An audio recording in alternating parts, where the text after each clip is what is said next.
नमस्कार मंडळी, सिम्पली मराठी या आपल्या यूट्यूब चॅनलमध्ये तुम्हा सर्वांचं अगदी मनापासून स्वागत आहे. तुम्हाला जर लसूण सोलायचा कंटाळा येत असेल, लसूण सोलताना हाताची आग होत असेल, तर आजचा हा व्हिडिओ तुमच्यासाठी खूपच उपयोगाचा ठरणार आहे. कारण आजच्या या व्हिडिओमध्ये मी तुमच्यासाठी घेऊन आलेली आहे लसूण सोलण्याच्या 6 ते 7 अशा सोप्या पद्धती, ज्यामुळे लसूण सोलण्याचं किचकट काम आपलं अगदी सोपं होणार आहे. लसूण सोलण्याची अगदीच सोपी पद्धत. त्यासाठी लसणाच्या या ज्या कुड्या आहेत त्यापासून लसणाच्या पाकळ्या मी सेपरेट करून घेतलेल्या आहेत. या लसणाच्या पाकळ्या आपल्याला मायक्रोवेव्ह बोलमध्ये किंवा प्लेटमध्ये ठेवून 20 सेकंदासाठी मायक्रोवेव्ह करून घ्यायच्या आहेत. 20 सेकंद मायक्रोवेव्ह केल्यामुळे तुम्ही पाहाल लसणापासून याची साल अगदी सहज सेपरेट होते. अगदी हाताने चोळताच ती सहज निघू लागते. आता तुम्ही म्हणाल आमच्याकडे मायक्रोवेव्ह नाहीये तर आम्ही काय करायचं? तरीही काही हरकत नाही. गॅसवरती एखादी कढई किंवा आत्ताच जर पोळ्या वगैरे बनून झाले असतील, तर तवा गरम असेल, तर या गरम तव्यावरती 20 ते 30 सेकंद लसणाच्या या पाकळ्या हलक्या भाजून घ्यायच्या आहेत. त्याचा रंग वगैरे बदलायचा नाही. अगदी थोड्याशा गरम करायच्या. थोड्याशा थंड झाल्या, की तुम्ही पाहाल गरम केल्यामुळे या लसणापासून त्याच्या पाकळ्या अगदी सहज सेपरेट होऊ लागतात. आपल्याला कुठेही नखानी याची साल वगैरे सेपरेट करावी लागणार नाही. एखाद्या फंक्शनसाठी, कार्यक्रमासाठी मोठ्या प्रमाणात भाजी आपल्याला बनवायची असेल आणि त्यासाठी सोललेला लसूण हवा असेल, तर ही ट्रिक तुम्ही नक्की वापरा. काय करायचंय, चॉपिंग बोर्डवरती सगळ्यात आधी लसूण ठेवायचा आहे. त्याचा जो देठाचा भाग आहे तो चाकूने कट करायचा. यानंतर जो कट केलेला भाग आहे तो असा चॉपिंग बोर्डवरती ठेवून आता शिल्लक राहिलेला सगळा लसूण आपल्याला चाकूने असा कट करून घ्यायचा आहे सगळ्या साइडनी. यानंतर तुम्ही पाहाल अगदी कट केलेला लसूण तर आपल्याला मिळेलच. त्याचबरोबर कट केल्यामुळे या लसणाची जी साल आहे ती सुद्धा सहज सेपरेट होते. हलकी फुंकर मारलं किंवा ती अशी पाखडली तरी लसणापासून याची साल सुद्धा सेपरेट होते. एखाद्या भाजीसाठी तडका वगैरे करण्यासाठी असा सोललेला आणि कापलेला लसूण सुद्धा आपल्याला सहज या पद्धतीने मिळू शकतो. सकाळी सकाळी टिफिन बनवायचा आहे, खूप गडबड आहे, लसूण सोलत बसायला वेळ नाहीये. मग अशा वेळेस काय करायचंय, तर लसणाची ही जी कुडी आहे त्यातल्या पाकळ्या आपल्याला सगळ्यात आधी सेपरेट करायच्या. यानंतर यातल्या 4 ते 5 पाकळ्या घ्यायच्या. सगळ्यात आधी चॉपिंग बोर्डवरती त्या अशा ठेवायच्या. त्यानंतर या पाकळीवरती चाकूने किंवा एखाद्या लाकडी चमच्याने असं प्रेस करायचंय. त्यामुळे लसणाची ही पाकळी अशी फुटते आणि त्यामुळेच या लसणापासून त्याची जी साल आहे ती सुद्धा सहज सेपरेट होते. तर तुम्ही इथे पाहताय चाकूने प्रेस केल्यामुळे हा लसूण असा फुटलाय आणि त्याची जी साल आहे ती सुद्धा सहज सेपरेट झाली आहे. तर कुठल्याही भाजीसाठी डाळीला फोडणी वगैरे करायची आहे, चटणी वगैरे बनवायची आहे, तर त्यासाठी असा हा लसूण तुम्ही नक्कीच वापरू शकता. लसूण सोलण्याची आणखीन एक सोपी ट्रिक जी तुमच्यापैकी बऱ्याच जणांना माहितीही असेल. एका भांड्यात थोडंसं कोमट पाणी घ्यायचंय आणि या पाण्यामध्ये लसणाच्या या ज्या पाकळ्या आहेत 5 ते 10 मिनिटासाठी भिजत घालायच्या आहेत. कोमट पाण्यात या लसणाच्या पाकळ्या भिजत घातल्यामुळे याची जी साल आहे ती सहज पाण्यामुळे सेपरेट होते. अगदी पटकन एखाद्या रेसिपीसाठी जर लसूण हवा असेल तर असा पाण्यात भिजवलेला लसूण तुम्ही नक्कीच वापरू शकता.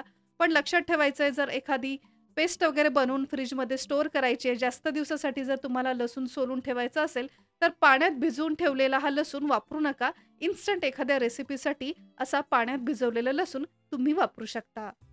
बऱ्याच जणांना लसूण सोलत असताना नखांची जळजळ होते. याच्या तिखटपणामुळे हात सुद्धा अगदी जळजळ करू लागतात. मग अशा वेळेस तुम्हाला सुद्धा लसूण सोलताना जर नख किंवा हातांची आग होत असेल, तर ही ट्रिक तुम्ही नक्कीच वापरू शकता. पहा काय करायचंय, लसणाची ही जी कुडी आहे सगळ्यात आधी त्याच्यापासून पाकळ्या मी सेपरेट केल्या आहेत आणि आता इथे कुठेही नख न लावता आपल्याला घ्यायची आहे एक पाण्याची बॉटल. इथे बॉटल नाही तर आता आपण फक्त झाकणाचा वापर करणार आहोत. आता या झाकणाच्या मदतीने या लसणाचा जो मुळाचा भाग आहे तो तुम्ही असा सहज काढू शकता. जिथे आपली नखं काम करत होते तिथेच या बॉटलच्या झाकणाने काम केलेलं आहे. त्यामुळे आता तुमच्या सुद्धा हाताला किंवा नखांना अजिबात जळजळ होणार नाही. या बॉटलच्या झाकणामुळे लसूण अगदी सहज आणि पटकन सोलला जाईल. जर तुम्हाला सुद्धा अर्धा ते 1 किलो अशा मोठ्या प्रमाणामध्ये एकदाच मोठ्या प्रमाणात सोललेला लसूण हवा असेल आणि त्यासाठी लसूण सोलताना कुठेही हाताची आग न होता किंवा तासभर सुद्धा वेळ न घालवता अगदी 2च मिनिटात लसूण सोलण्याची ही सोपी ट्रिक. पहा लसूण घेतलाय, त्याच्या पाकळ्या अशा आपण सेपरेट करून घेतलेल्या आहेत. यानंतर आपल्याला घ्यायची आहे एखादी कोल्ड ड्रिंकची किंवा पाण्याची रिकामी बॉटल किंवा घरात कुठलीही काचेची, प्लास्टिकची जरी बॉटल असेल तर ती घ्या. फक्त लक्षात ठेवायचं ही बॉटल ओली नसावी, ती पूर्णपणे सुकलेली असावी. सगळ्यात आधी याचं झाकण आपल्याला काढायचं आहे आणि लसणाच्या या ज्या पाकळ्या आपण सेपरेट केलेल्या आहेत, या सगळ्या पाकळ्या आपल्याला एक-एक करून या बॉटलमध्ये टाकायच्या आहेत.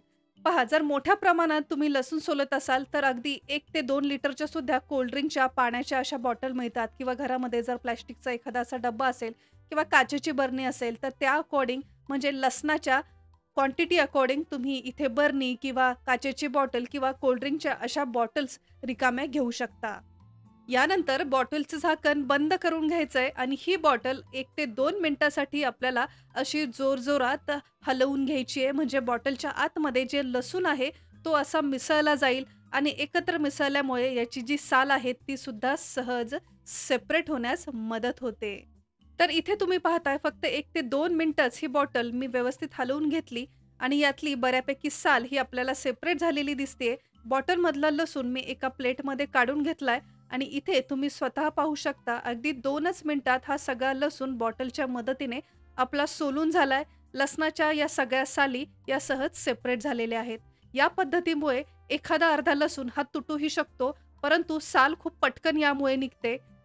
आता हा लसूण एकतर पाखडून घ्या किंवा यातला सोललेला लसूण असा तुम्ही सेपरेटही सहज करू शकता. तर जसं मी म्हटलं, की एकदा जर तुम्हाला मोठ्या प्रमाणात लसूण सोलायचा असेल, तर त्यासाठी लसणाच्या क्वांटिटीप्रमाणे एखादी मोठी कोल्ड ड्रिंकची 2 लिटरची बॉटल इथे तुम्ही वापरू शकता किंवा घरात एखादी प्लास्टिकची मोठी बरणी असेल, डब्बा वगैरे असेल, तर त्याचा वापर करून सुद्धा तुम्ही अशा प्रकारे हा लसूण अगदी 2 ते 3 मिनिटात सहज सोलू शकता. तर लसूण सोलण्याच्या या सगळ्या ट्रिक्स तुम्हाला कशा वाटल्या? कमेंट करून सांगायला विसरू नका. आजचा हा व्हिडिओ आणि माझी ही मेहनत जर तुमच्यापर्यंत पोहोचली असेल, तर या व्हिडिओला एक लाईक नक्की करा. आणि अजून जर तुम्ही सिम्पली मराठी या चॅनलला सबस्क्राईब केलं नसेल, तर वाट कसली पाहताय? लगेच सबस्क्राईब करा. हे अगदी फ्री आहे. सबस्क्राईब बटन समोर एक नोटिफिकेशन बेल आहे, ते सुद्धा प्रेस करायला विसरू नका.